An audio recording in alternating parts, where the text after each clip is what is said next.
Hi, George here with another Photoshop Elements Beginners project. This time around, I'll be showing you how to use Photoshop Elements to prepare photographs for use on print-on-demand sites like Redbubble or TeeFury. There's a lot of those sites out there.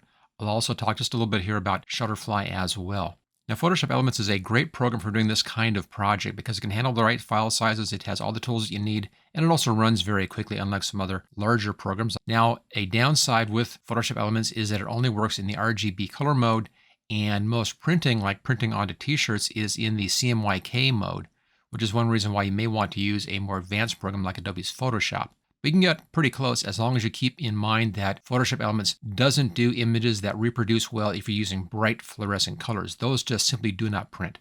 For instance, if I put a box in here someplace, I'll just make a box shape, and let's make our box shape here kind of a nice bright fluorescent green, just like that.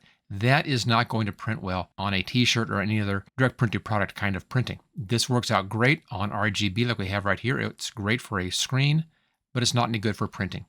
Look over here, and there's this other line down here. This gives you an idea of what happens. The top line over here, this is your RGB colors. The bottom line down here are those same colors, but in CMYK mode. So the green you can see is much, much darker. The magenta is duller. The blue is a lot duller, a bit more purple. The cyan here is a lot duller, not quite as bright, so you lose the brightness if you're going to CMYK. As long as you keep that in mind, that your colors will be duller in CMYK on the bright colors, you're fine. If it's a blended color or a mixed color, like one of our colors in here, these usually work out pretty well. They come out just fine. It's really just the bright colors, like our bright yellow right here. Those are the ones that have problems. If you're enjoying this video, let me know by clicking on that thanks button. That will really help me out in keeping my channel going here on YouTube and making more of these videos. Okay, let's now see what we need to do. Now, the first thing you need to be concerned with here is your image size. I'm going to close this one down. We're going to go over to Pixabay, where I got this from, and we're going to download the file from Pixabay. And what we'll be talking about over there will be the same thing if you're taking your own pictures as well. Okay, let's just close this down, and we'll switch over to Pixabay, which is right here. This is the site that I normally use for finding almost all of my pictures that I use here on YouTube. They're free and they're copyright free. And the one that we're using today is this one here. And I'll put this link in the description in case you want to go back and get this actual image. Now, I'm using a free account here. You can log in and get a free account with Pixabay, and it makes it just a little bit easier to download multiple pictures. There's no cost to it. I'm going to close out of my free account here. I'm going to log out. There we go. I'm logged out. And let me just back up to the same turtle picture here. Notice I'm no longer logged in. I just want to show you what happens if you don't have a free account. Okay, we're now going to be downloading this image. Go over here to free download, and you want the largest version. You can get the largest size. And this is true for pictures you're also taking with your own camera. You want the highest resolution, largest size image. A lot of the modern cameras now can take 4 meg images. This is a 2.8, pretty good size. 4 is even better. So go for the largest size picture you can. T-shirts are very big pictures. So if you want to keep any detail in there, you want to hit the highest resolution you can get and the biggest image size. We'll talk about actual image size here in just a second. Let's take a look here first at the 1920 by 1280 size. Choose download. This then takes you into a CAPTCHA type thing, and you can download that image. But if you're coming in and you want to download a full resolution image like this one, the largest size, these require that you've logged in and you have an account. Again, the account is free. Click on this one. And here's a sign in. You can log in with Google or with Facebook, or you can use an email address if you want to. It doesn't matter how you do it. It's free, so don't worry about that. Okay, I'm going to close this down, and I'll log into my account. My login button up here. And once I'm logged in, we'll come back and then download this at full resolution. Okay, I'm logged back in again. Let's now go to full resolution here and download. And I'll put this into my projects folder, choose save. And there we go, we've now downloaded that picture. Okay, let's go back over to Photoshop Elements and take a look at this. Here we are. So we need to open up that image here inside of Photoshop Elements. Click on File, come down to Open, or just click on the big Open button right here. Navigate to your folder that you've saved this in. There's my image. Choose Open. I'm just going to dock that right there. There we go. Now it comes in as a background layer, as you can see over here, and it's a full-size image. Let's look at our image size first on this. Go up here to Image, come down to Resize and Image Size. And notice that this is at 300 resolution. That's what you want, so that is fine. And our width is 4992 and the height is 3328. I like having the largest dimension here being 5200 or 5400, right around in there someplace. I'll do this one at 5200, that's okay. This is a good size for use on t-shirts and almost anything else. I've never had any problem with it being this size. If it has to be shrunk down from this, that's fine. What you don't want is to have to be enlarging because then you lose your quality. So we'll go ahead and we'll do this. Now I'm enlarging it just a little bit. Let's come down here. We're going to be doing bicubic smoother, best for enlargement. Choose OK. And there we go. It's a real small image size change. Go to the zoom tool and click fit screen. And there we go. Looks great. Now, when you're working with t-shirt designs or stickers, things like that, you don't want to have a background in there. You want to have just your main subject area in here and not a background. So whenever I'm working on images, let's go over here, right click where it says background, duplicate that layer, choose OK, hide that. That's just a safety just in case. It's just a habit I'm in. Now we need to make a selection around this turtle. If you have a later version of Photoshop Elements, this is easy. Go up to select, come down to subject, and let Photoshop Elements think about this. And there we go. There's our selection right there. Real fast, real easy. If you don't have a later version that has that subject select, then you'll have to hand make your selection. Let me just Control D to deselect this. And I'll start this and I'll show you what the process is. And I'll then go back to the subject select just to save some time here in the video. Okay, for this kind of an image, I would use the polygonal lasso tool up here. I'd have my feathering down here set at 1 pixel, have it set at anti-aliasing and add a new selection right here. And then back up to our image. And then you can kind of see it. Let me just zoom in real tight here so you can see what I'm talking about. Real tight, right along this edge. Notice a little gradient right here, just a real thin little gradient. Kind of the edge is really out here someplace, but there's just a little bit of darker in there, a little bit lighter over here. And it's a real small gradient in there. Right in there is where you want to be making your line for the best effect. Okay, let's go ahead and back out to fit screen. And I'll normally zoom in just a little bit, not too much, maybe about that much. Grab the tool, looking for that thin edge, which is right in here. And just come in and begin making your selection. Now with this tool, don't click too fast or it's going to collapse your selection. And you'll have to start over again. So give it a beat in between each time. Now the way this works is you come in, you click, and that places a dot. You can then move your mouse around until you find your next spot. Click, there's a dot. Come in and move it around again. Click, so you're just putting in the dots. And then Photoshop Elements is connecting those dots with that line. The longer your space here, you can do longer movements between dots, longer spaces between dots. The tighter it is, the more of a curve you have. You'll have to do more dots to get that nice smooth curve. Now this tool can take a little bit of time to do. It's a little bit of practice to get this just right, but it is a very, very precise tool. And this is what I used all the time before I got the later versions of Photoshop Elements with that subject select. Now another way to do this is to do a real loose selection and then use Refine Edge to come in and make that selection. Now personally, I like this better than the Refine Edge. That tends to mess things up sometimes. I'll use it if I'm in more of a hurry, but if I'm doing something which is really important, like making a t-shirt design or something, then I'll come in here and take the time and use this tool. Okay, I'm just going to pause the video right now just for a second, and I'll finish this selection, and then I'll bring the video right back up again. Okay, here's our selection. Now we want to make this into a layer mask so we can lose all that background. We don't need any of that background. If you want to save some background, which you can do, you can either do kind of a freehand shape out here to save a little bit of this background, or you can do kind of a border thing in here for some background. Let me show you that. That's kind of an interesting technique. Works well with kind of t-shirt designs or more graphic designs. Or you can do it with just no background at all. Let me show you the no background at all here first. And let's click on the layer mask button right here. There we go.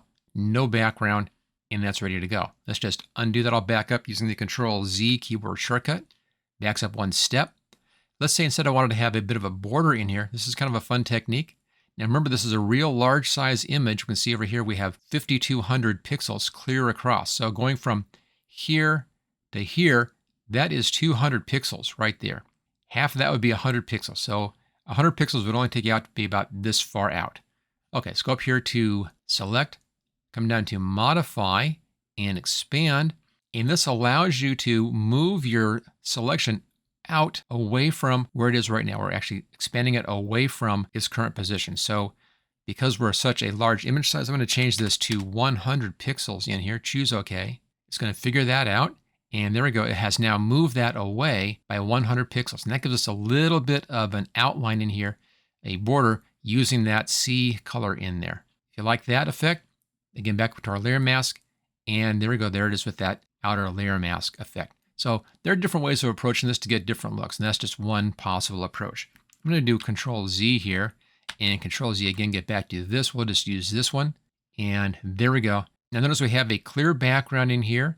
Now you may want to come in and actually adjust your colors a bit in here. That's fine. Now's a good time to do that. Go here to the layer menu, come down to adjustment layer. We'll do levels first. Where it says use previous layer, check that, choose OK. Pull the blacks in. This normally helps. This will darken down your darks, makes it a bit richer looking. And then by bringing the lights up, you can increase your contrast overall. And I found that pictures that are a bit more contrasty than normal work out better for t-shirts, especially if you are going from an RGB coloration like we have here to a CMYK. Things are going to be a little bit duller on the CMYK, so you want to be a little bit more contrasty like this to compensate for that. Okay, there we go. You can see how this looks. Hide that, and then show it again. So I've made it much more contrasty, and it makes the image really pop. But again, keep in mind, it's not going to be this nice once it's printed. It's going to be dulled down a little bit. Hopefully, not as far as that. Okay, we have that. If you want to work on your colors, you can do that. And that's up here. Layer, come down to New Adjustment Layer, and Hue Saturation. Again, check that checkbox, choose OK. Only thing I would do in here would be to increase the saturation, which makes the colors a bit more saturated. You can see there, just really wild. Even that might make a good t-shirt. You never can tell. You can have a lot of fun with t-shirt designs. But sometimes just a little bit more saturation on your color will also help out to compensate for going to CMYK printing. And I'll do that much. And I think that's going to work out pretty well. This will be better than it was initially, so it'll be a good design. And at this point, this is ready to be used on a print-on-demand t-shirt site.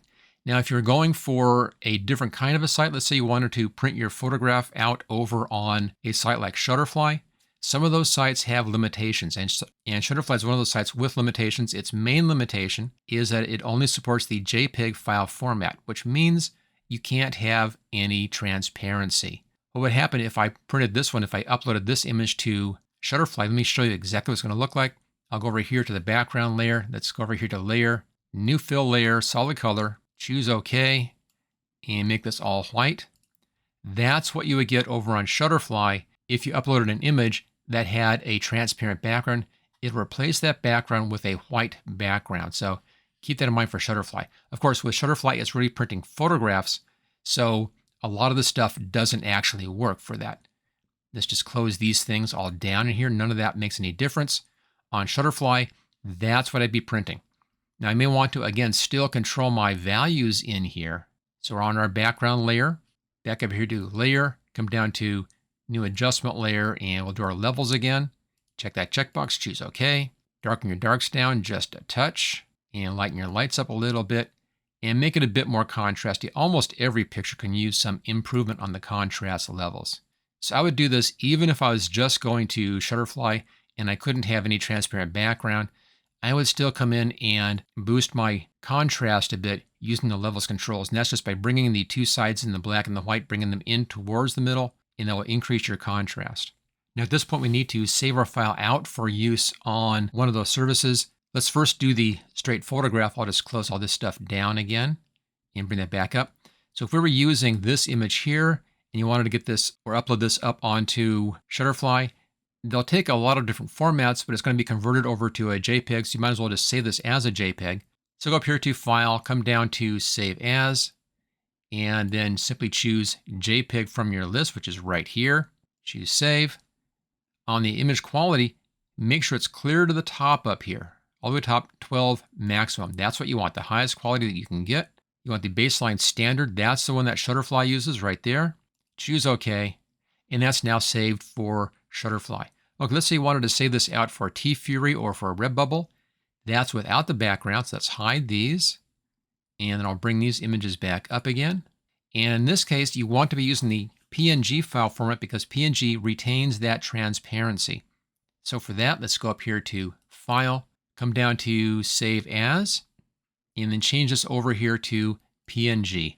And you should then get that transparency saved as well. Choose Save. And on this, on compression, set this at none and fast. You don't want to have any compression on this. That just makes your file size smaller, but compression also can reduce your image quality. So you want to have the none setting up here. Choose OK. There we go. I now have this saved out as a PNG. Let's open up that file folder and see what these look like. In this right here, here is the turtle saved as a JPEG. There's the original.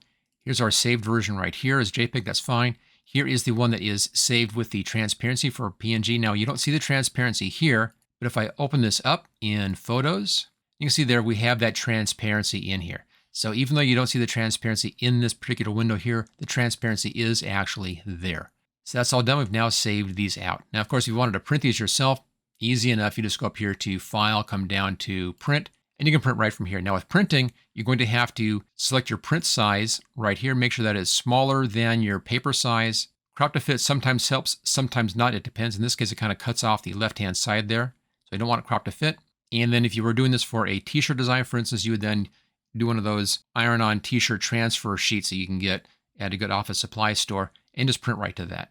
If you like this video, consider giving me a thanks. That's that little button right down there, bottom right-hand corner. I really appreciate that. It helps me keep this channel going. Check out my channel for more great Photoshop Elements projects.